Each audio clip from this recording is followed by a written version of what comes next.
پدر جانم فدای صحبتی والای تو، من فدای دیده به خواب در شبهای تو. صبح صادق گردنی شیطان شکستنهای تو، دل فدای هر دو دستی صبح و دم بالای تو. یک دعا در نیمه شب از تو طلب دارم پدر، یک ترحم، یک نظر، یک لطف از آن چشمی تر. یک دعا در نیمه شب از تو طلب دارم پدر، یک ترحم، یک نظر، یک لطف از آن چشمی تر.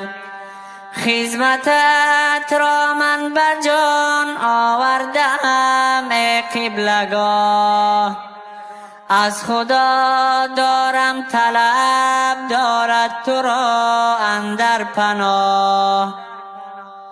یک دعا در نیمه شب از تو طلب دارم پدر، یک ترحم، یک نظر، یک لطف از آن چشمی تر. روز و شب دارم دعایت را به درگاه خدا، چشمی بد بین کور بادا گر کند بر تو نگاه.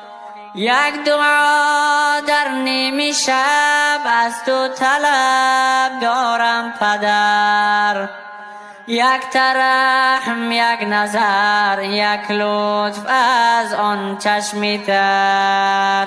در غم و اندوه فرزندان شب و روز و سحر، چون کمون گشته قدی زیبای دل جوید پدر.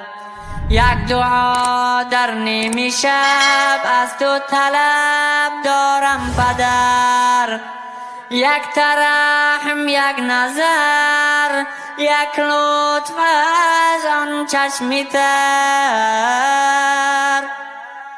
آنچه از تقصیر ما بگذشت یا والا گوهر، عذر میخواهم قبول فرمای عذر این پسر. یک دعا در نیمه شب از تو طلب دارم پدر، یک ترحم، یک نظر، یک لطف از آن چشمی تر. گرچه کم بودی زی دست این فقیر بسیار شد، لیک از کوتاهی این خدمت خودش بیزار شد. فکر زحمت های تو کرده دلش بیمار شد، من ندانم بهر چی او اینقدر بیار شد. یک دعا در نیمه شب از تو طلب دارم پدر، یک ترحم، یک نظر، یک لطف از آن چشمی تر. یک ترحم، یک نظر، یک لطف از آن چشمی تر.